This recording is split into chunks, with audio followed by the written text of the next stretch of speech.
ప్రభాస్ అంటే నాకు ఇష్టం. ప్రభాస్ సినిమాలు చాలా సినిమాలకు నేను ముహూర్తం పెట్టిన. ఈరోజు కూడా మీరు నమ్ముతారో నమ్మరో, జగన్ ఇన్సిడెంట్ అయిన తర్వాత ప్రభాస్ గారు నాకు మోరల్ సపోర్ట్ ఇచ్చారు. ఫోన్ చేశారా? ఎందుకు ఇక మోరల్ సపోర్ట్ ఇచ్చారు, ఎందుకంటే ఇంత ధైర్యంగా ఉన్నారు మీరు, గ్రేటు, మా వల్ల కాదు, మేము ఒక సినిమా పోతే మేము భయపడతాము లేదా ఫీల్ అవుతాము, కానీ మీరు ధైర్యంగా ఉన్నారు. సో నేను పెట్టుకునే అద్దాలన్నీ కూడా ప్రభాస్ గారి కళ్ళద్దాల తాలూకా అద్దాలు ఉంటాయి. అంటే నేను ప్రభాస్ గారు పెట్టుకునే అద్దాలు సేమ్ ఉంటాయి. నా డ్రీమ్ అది. ప్రభాస్ గారు అంటే నా డ్రీమ్ ఏంటంటే పవన్ కళ్యాణ్ గారు వేసుకునే చెప్పులు కాస్ట్లీ, అలాంటి చెప్పులు కొనుక్కోవాలని నాకు పిచ్చి. ఏది అత్తారింటికి దారేది సినిమాలో దేవదేవం భజే అనే టైంలో మన పవన్ కళ్యాణ్ గారు చెప్పులు చూపిస్తారు, మనకు అడుగులు చూపిస్తారు. ఆ చెప్పులు కాస్ట్లీ 35 నుండి 40,000 ఉంటాయి. సో నాకు ఆ డ్రీమ్ అది, పవన్ కళ్యాణ్ గారు వేసుకున్న చెప్పులు నేను వేసుకోవాలి అని నాకు కసి నా జీవితంలో. దానికోసం కష్టపడి నేను ఆ చెప్పులు కొనుక్కున్నా. అట్లనే ప్రభాస్ గారు పెట్టుకునే కళ్ళద్దాలు అంటే నాకు పిచ్చి.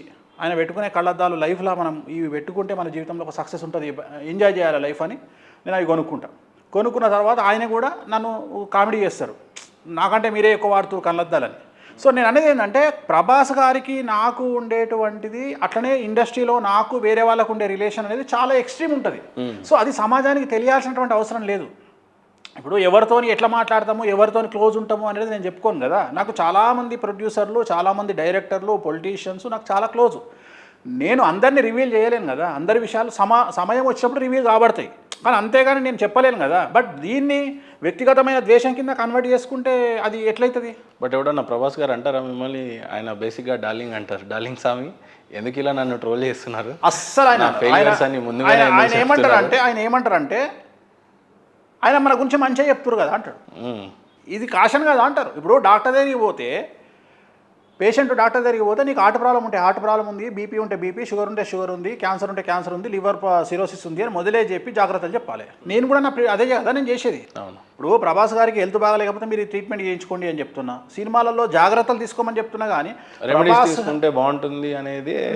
ఇప్పుడు ప్రభాస్ గారి మీద నాకు తెలిసినంత వరకు ఒక 500 కుటుంబాలు బతుకుతున్నాయి. అంటే జనాలకు తెలియకపోవచ్చు వ్యక్తిగతంగా, నేను అనేది సినిమా థియేటర్లో కాదు, పర్సనల్గానే ఆయన వల్ల ఒక 500 కుటుంబాలు బతుకుతున్నాయి. సో ఆయన వల్ల 500 కుటుంబాల వల్ల బతుకుతున్నాయి, రేపు 5,000 కుటుంబాలు బతకాలి అనేది నా కోరిక. ఎందుకంటే ఆయన మామూలు వ్యక్తి కాదు. ఇప్పుడు క్రౌడ్ పుల్లర్, ప్రపంచంలో ఇంత పెద్ద క్రౌడ్ పుల్లర్ లేడు. అంటే ఒక సినిమా రిలీజ్ అయితే సినిమాలో ఏముంది అనేది పక్కన పెడితే, సినిమాలో ఏం లేకపోయినా జనాలు మినిమం 500 కోట్లు తీసుకొచ్చి ఆయన ముందు వచ్చిపోతారు. అది ప్రభాస్కున్న కెపాసిటీ. అది మన భారతదేశంలో ఇద్దరే హీరోలకు ఉంది. Number 1 Prabhas, number 2 Allu Arjun. ఎవ్వరు అవునన్నా కాదన్నా, రైట్, ఆకాశం మీద ఉమ్మేస్తే ముఖం మీద పడుతుంది. ఒకవేళ వాళ్ళని విమర్శిస్తే, వ్యక్తిగతంగా విమర్శిస్తే అది మీ కర్మ. ఎవ్వరు అవునన్నా కాదన్నా ఇద్దరే తోపులు భారతదేశంలో. మొత్తం భారతదేశాన్ని ఒక ఊపగలిగిన వాళ్ళు number 1 Prabhas, number 2 Allu Arjun. So ఈ ఇద్దరి ట్రాక్ రికార్డ్ అట్లుంది. వీళ్ళిద్దరు క్రౌడ్ పుల్లర్స్. నంబర్ 3 వేణుస్వామి అనొచ్చా? ఏం సంబంధం? వాళ్ళ ముందర రాష్ట్రాలను దేనికి మనం ఇప్పుడు వాళ్ళు ఆయన లెవెల్ వేరు, వాళ్ళ కారణ జన్ములు వాళ్ళు. ఇప్పుడు నేను ఒక మామూలు వేణుస్వామి కూడా కారణ జన్ముడు. నేను అనేది ఏంటంటే అల్లు అర్జున్ లాంటి వ్యక్తి కారణ జన్ముడు, ఒక ప్రభాస్ అనే వ్యక్తి కారణ జన్ముడు. సో ఆయన జాతకంలో అంత పెద్ద యోగాలు ఉన్నాయి. సో ఆయన ఒక కనుసైగ చేస్తే అంత జనాలు, ఇప్పుడు ఆయన మీరు అబ్జర్వ్ చేస్తే ఆయన జస్ట్ ఒక పెద్ద ఏమంటారు, ఒక సుత్తి పట్టుకొని వచ్చిన జనాలు పూనకాలు వచ్చేస్తాయి ఫ్యాన్స్కు. సో అంత పెద్ద హీరో, అంత స్టార్డమ్ ఉన్న వ్యక్తి 10 కాలాల పాటు బ్రతకాలి, 10 కాలాల పాటు సినిమాలు తీయాలి, తెలుగు సినిమా ఇండస్ట్రీ బాగుండాలి, ప్రొడ్యూసర్లు బాగుపడాలి అనే ఇంటెన్షన్తోనే మనం చెప్తాం తప్ప, వ్యక్తిగతంగా ఒక మనిషి నాశనం కావాలి అని కోరుకుంటే ఫస్ట్ నాశనం అయ్యేది నేనే. నేను పురోహితుడిని, అంటే పురోహితుడు అంటే నేను పూజలు చేయకపోయినా పురోహితాన్ని కోరుకునేవాడిని. అందరూ బాగుండాలని కోరుకునేవాడు వేణుస్వామి. అందరూ బాగుండాలని కోరుకుంటా. మీ ఫ్రెండ్షిప్ ఇంత బాగా పెట్టుకొని అనవసరంగా ట్రోలర్స్ మాత్రం ఏదో విజిబిలిటీ, అంటే వాళ్ళకు తెలియదు కదా, వాళ్ళకు ఇవన్నీ తెలియదు కదా. ఇప్పుడు ఉదాహరణ, ఇప్పుడు నేను మన ఫామ్ హౌస్లో పండిన సీతాఫలం ఆయనకు పంపించినాం. ఆయనకు ప్రభాస్ గారికి సీతాఫలం అంటే చాలా ఇష్టం. మా ఆవిడ ఒక ఆర్గానిక్ బ్యాగ్ ఒకటి పంపించింది ఆయనకి. సో చాలా ఇష్టం. ఇప్పుడు మొన్న నేను ఒక బ్లూ కలర్ కళ్ళద్దాలు పెట్టుకోగానే ఎంబడే పెట్టుకున్న 10 నిమిషాలకే నేను స్టేటస్ పెట్టంగానే వాళ్ళ మేనేజర్ ఫోన్ చేసి, స్వామి అన్న అడుగుతున్నాడు, ఈ కళ్ళద్దాలు కావాలి అన్నకు అని చెప్పి ఇమ్మీడియట్గా నెక్స్ట్ వీక్ వాళ్ళు యూరప్ పోయారు, తీసుకొచ్చుకోరు ప్రభాస్ గారు. సో నేను అనేది ఏంటంటే ఇంత ఇంటిమసీ ఉంటుంది. అట్లా ప్రతి ఒక్కళ్ళతోని ఇండస్ట్రీలో ప్రతి ఒక్కళ్ళతోని నన్ను ఆయన ఏమంటారు అంటే ఆయన మనకు కొంచెం మంచిగా చెప్తుండు కదా, ఆయన ఏం తప్పు చెప్పట్లేదు కదా. ఇప్పుడు వ్యక్తిగత విమర్శ చేస్తే నేను తప్పు, నేను వ్యక్తిగత విమర్శలు చేయట్లా ఎక్కడ. నేను మంచి సినిమాలు ఎన్నుకోమని చెప్తున్నా, మంచి ప్రొడ్యూసర్లు ఎన్నుకోమని చెప్తున్నా. ఒక్క మిస్టేక్ జీవితాన్ని చిన్నభిన్నం చేస్తుంది. ఒక పక్క మనుషులకి చాలా ఐడెంటిటీ లభించిన తర్వాత మీకున్న గుర్తింపు 2 తెలుగు రాష్ట్రాల్లో కొత్తగా చెప్పాల్సిన అవసరం లేదు. కానీ వేణుస్వామి ఎందుకు ఒక పెద్ద చిన్నజీయ స్వామి లాంటి ఆశ్రమం కట్టలేకపోయాడు? కొన్ని 4 గోడలకు మాత్రమే పరిమితి అయిపోయి మీడియా వరకే మాట్లాడడానికి సరిపోయే అంతనే వేణుస్వామిని చూస్తున్నారు ఒక పక్క. రెండోది, మీకున్న ఈ జ్ఞాన సంపదని విస్తరింపజేయాలి అని అన్నప్పుడు ఈ హిందూ ధర్మాన్ని ప్రచారం చేయాలి, ధర్మాన్ని కాపాడాలి, లేకపోతే అనేక మంది జీవితాలు మార్చాలి అనుకున్న వేణుస్వామికి కేవలం 4 గోడలు, ఒక ఆఫీసు, ఒక అపాయింట్మెంటు, కొన్ని ఫీజులకు పరిమితం చేశారు మిమ్మల్ని. మీరెందుకు పెద్ద ఆశ్రమం సృష్టించలేకపోయారు? ఒక పక్క సద్గురుని చూసినా, మరో పక్క చిన్నజీయ స్వామి లాంటి వాళ్ళని చూసినా మీకేమనిపిస్తుంది? 100% మీరు చెప్పింది కరెక్ట్ ప్రశ్న. ఎవ్వరు ఇంతవరకు విచిత్రమైన విషయం ఏంటంటే, ఐ అప్రిషియేట్ నన్ను ఈ ప్రశ్న అడగలే. నన్ను ప్రపంచంలో రెండో వ్యక్తి మీరు, ప్రపంచంలోనే రెండో వ్యక్తి మీరు. నన్ను ఫస్ట్ ఈ ప్రశ్న అడిగినటువంటి వ్యక్తి నా చిన్నప్పటి స్నేహితుడు, నాకంటే 1 సంవత్సరము సీనియర్ అయినటువంటి కృష్ణమూర్తి అని, ఇప్పుడు పబ్లిక్ ప్రాసిక్యూటరు మన తెలంగాణ ప్రాంతంలో.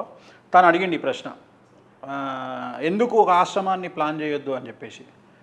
ఇప్పుడు మీరు అడిగారు సెకండ్ పర్సన్ మీరు. సో నేనేం చెప్తా అంటే, ఒకే ఒక్క ఆన్సర్,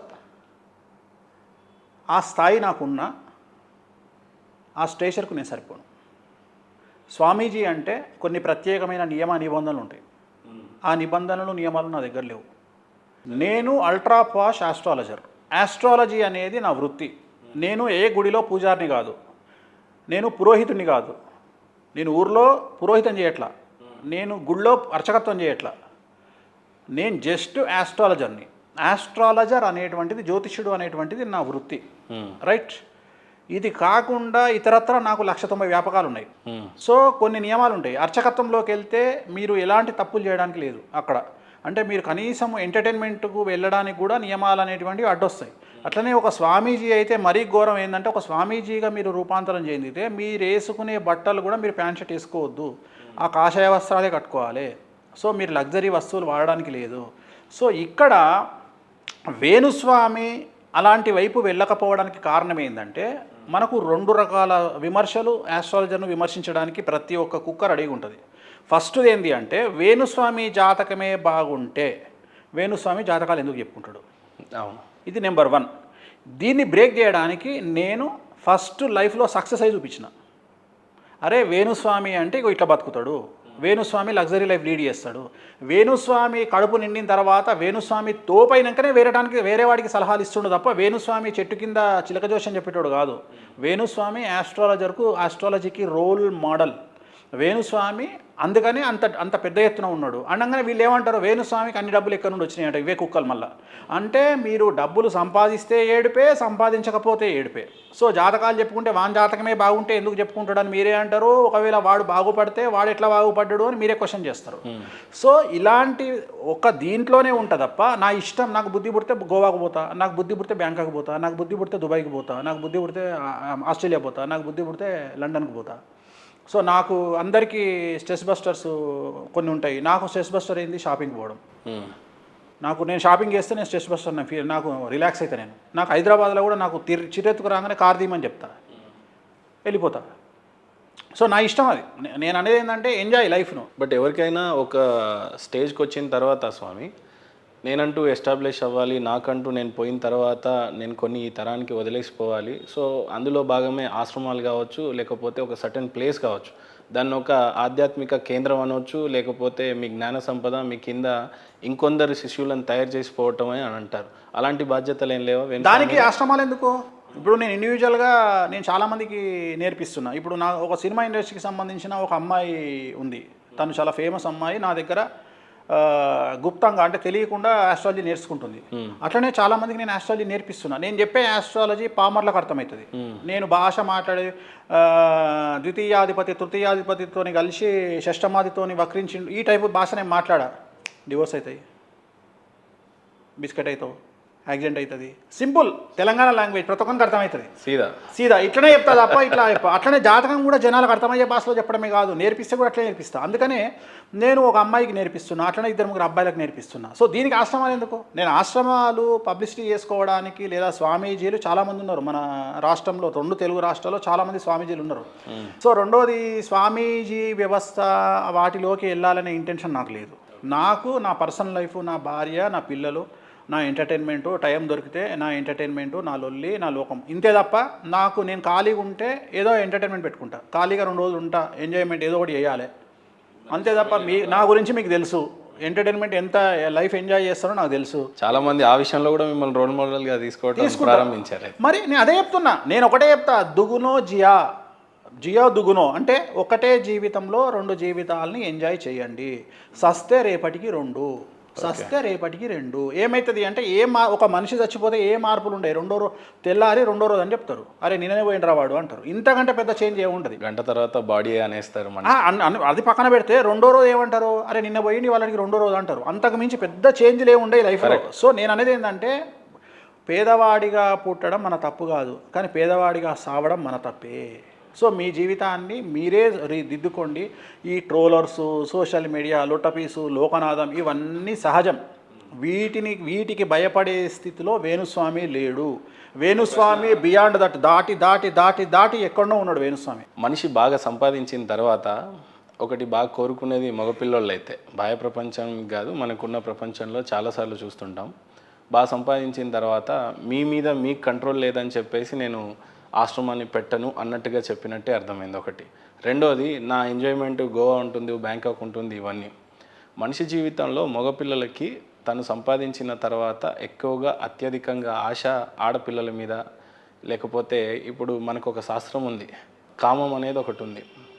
ఆ కామం వేణుస్వామికి ఏ మోతాదులో ఉంటుంది, అవి కంట్రోల్ చేయలేక ఇలాంటి శాస్త్ర పద్ధతిలో నేను స్వామీజీని కాలేకపోతున్నాను అని మీరు ఇచ్చే స్టేట్మెంటా, లేదు నేను అలాంటివి చెయ్యలేను అనడానికి ఏమైనా ఆధారాలు? మీరు కామం ఒకటే ఎందుకు తీసుకుంటున్నారు? దాంట్లో మందు ఉంటుంది, మద్య మాంసాలు ఉంటాయి, అవసరం లేదు కదా చేయడానికి. చాలా మంది ఉన్నారు. ఆ జాతకం నాది కాదు, నాది సన్యాసి జాతకం కాదు, నాది భోగలాలస జాతకం. అంటే ఎంజాయ్ నా జాతకంలో శుక్రుడు వ్యయంలో ఉన్నాడు. నా జాతకంలో శుక్రుడు వ్యయంలో ఉన్నాడు. నా జాతకంలో శుక్రుడు వ్యయంలో ఉన్నాడు. ఇప్పుడు నేను ఒక ఎగ్జాంపుల్ చెప్తా.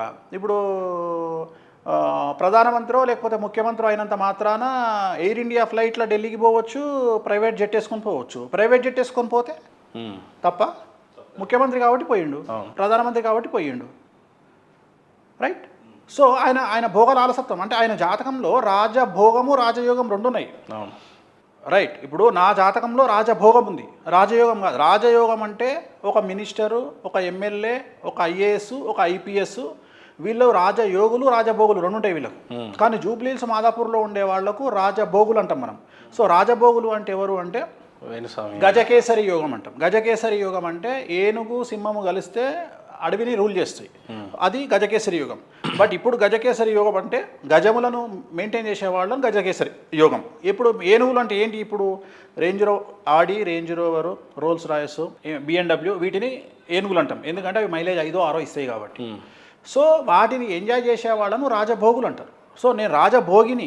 సో రాజభోగిని అన్నప్పుడు నేను ఓన్లీ మీరు కామాన్ని బేస్ చేసుకునే మాట్లాడుతున్నారు. కామం ఎక్కడ లేదు, ప్రతి దగ్గర కామమే ఉంది కదా. ఇప్పుడు నేను పూజించే అమ్మవారే యోని రూపంలో ఉంటుంది కదా, నేను పూజించేదే కామాఖ్యాను కదా. కానీ నేను చూసే విధానంలో తేడా ఉంటుంది. ఇప్పుడు దుర్మార్గులు ఇవాళ 7 సంవత్సరాలు, నిన్న ఎక్కడనో చూసిన 7 సంవత్సరాల అమ్మాయిని రేప్ చేసిండు. అరే మరి నీ బిడ్డ, నీ కళ్ళ ముందర 7 సంవత్సరాల బిడ్డ కనిపిస్తే నువ్వు ఎందుకు ఉంటున్నావు అంటే నీ ప్రవృత్తి అట్లా తయారైంది, నేర ప్రవృత్తి. అంటే మానసికంగా జనాలు అంత పరాకాష్ఠకు చెందిరు. ఇప్పుడు నేనేం చెప్తా అంటే ఎంత దరిద్రమైనటువంటి డ్రెస్ వేసుకున్న అమ్మాయి అయినా సరే ఆ అమ్మాయికి ఆ స్వేచ్ఛ ఉంటుంది. అమ్మాయిలు ఎలాంటి వస్త్రాధరణ వేసుకోవాలనైనా సరే వాళ్ళకి ఆ స్వేచ్ఛ ఉంటుంది. ఉదాహరణ, పబ్బుకు పోయే అమ్మాయి పట్టు చీర కట్టుకుని పోతుందా? పోదు. కానీ వేణుస్వామి గొప్పతనం ఏంటంటే వేణుస్వామి పబ్బుకు పోయినా లుంగి అంగి మీదనే పోతాడు. వేణుస్వామి గొప్పతనం అది. సో వేరే అమ్మాయిని మీరు డ్రెస్ అట్లా వేసుకున్నారు కాబట్టి మేము తప్పు పడతామంటే అది ఎట్లయితుంది? ఆమె ఇష్టం, అది ఆమెకు భారతదేశం రాజ్యాంగం ఇచ్చినటువంటి హక్కు. సో అదే డ్రెస్ నీ బిడ్డ వేసుకుంటే నీ బిడ్డను ఆ దృష్టితో చూస్తావా? అంటే ఇక్కడ నీ దృష్టిలో దోషం ఉంది తప్ప అమ్మాయి వేసుకునే డ్రెస్లో కాదు. మనమే ఎంకరేజ్ చేస్తున్నామా మన పిల్లల్ని స్లీవ్లెస్ వేసుకో బిడ్డ, షార్ట్లు వేసుకో బిడ్డ, చిన్న పిల్లవు ఇప్పుడే వేసుకోగలుగుతావు, ఇంకెప్పుడు వేసుకుంటావు? స్వామి, మీ మీద ప్రధానమైన ఇంకో ఆరోపణ ఏముంది అని అంటే, సూటిగా మిమ్మల్ని అడగలేకపోయినా బట్ ఆరోపణ ఉన్నాయి ఏంటంటే, ఒక స్వామీజీ మందు పెట్టుకోవటం ఏంటి, మాంసాహారం తినడం ఏంటి, పబ్బుకి వెళ్ళటం ఏంటి, కామం గురించి మాట్లాడడం ఏంటి, సెక్స్ రిలేటెడ్ విషయాల్ని చర్చించటం ఏంటి, పూజలు ఈ రకంగా చేయమని చెప్పి ఏ పూజారి ఏ గ్రంథాలు చెప్తున్నాయి, వీటికి మీరిచ్చే సమాధానం ఏంటి? దశమహావిద్యల్లో అది క్లియర్గా ఉంది. జంజం వేసుకున్న తెలంగాణ ఆంధ్రప్రదేశ్లో జంజం వేసుకున్న ప్రతి పండితునికి తెలుసు వామాచారం ఉంటుందని. వామాచారం ఉంటుందని తెలుసు. ఒక్క పండితుడు మాట్లాడలేదు మరి. మాట్లాడరు. మటన్ సేల్స్, చికెన్ సేల్స్, మందు సేల్స్ ఎందుకు పెరిగినాయి? అందరిలాగా నేను చెయ్య కదా, అందరిలాగా నేను మాట్లాడ కదా. వేణుస్వామి డేర్గా మాట్లాడతాడు. వేణుస్వామి దగ్గర ఉన్న గొప్పతనమే అది. ఇప్పుడు అసలుగా ఇప్పుడు 2 తెలుగు రాష్ట్రాలలో నాన్ వెజ్ తినటువంటి పంతులే లేరా? మందు దాగని పంతులు లేరా? రాత్రిపూట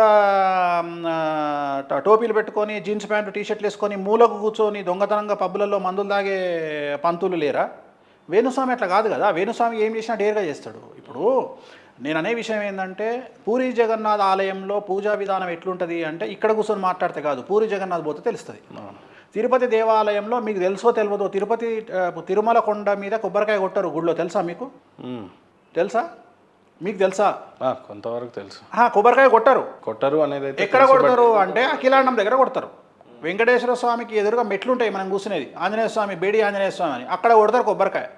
ఇప్పుడు తెలివిలేనుడు ఏమంటాడంటే, అరే కొబ్బరికాయ కొట్టని గుడి ఉంటే అదరా ప్రపంచంలో, తిరుపతిలో కూడా కొడతారు కావచ్చు అనుకుంటాడు. అరే మూర్ఖుడా, తిరుపతిలో కొబ్బరికాయ కొట్టరు.